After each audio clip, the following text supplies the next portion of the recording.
event plus response equals outcome. This is a tool which is based on CBT, so cognitive behaviour therapy, so shifting the way we think about a situation.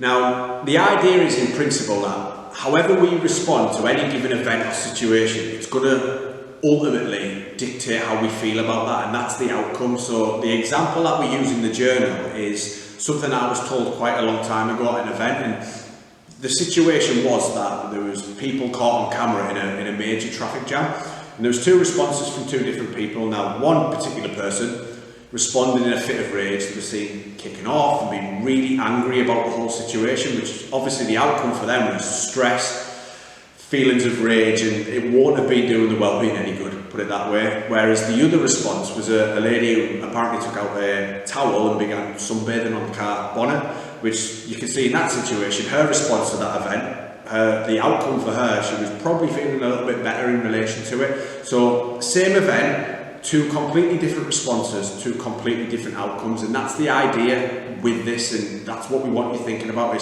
is there any events in your life where you think, because often we look at an event and we think, oh, I could have reacted differently there, but is there anything going on in your life currently where you think, yeah, maybe I could change my response to that, or something that's happened in the past where you think, next time I can respond to that a little bit differently? So it's just thinking about that. How can you take an event, how can you respond differently, and how that might affect the outcome? One final example I'll always use, and it's something that made me realise this was working for me.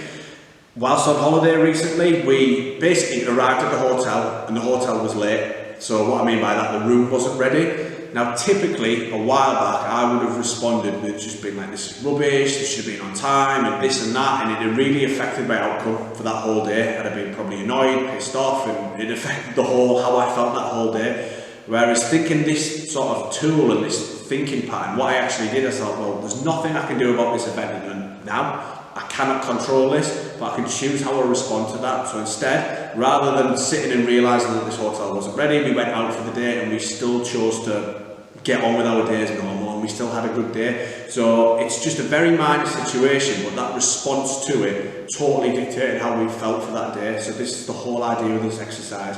Think about it with yourself, think about any events that you've had. How can you respond to it differently, and how will that affect the outcome?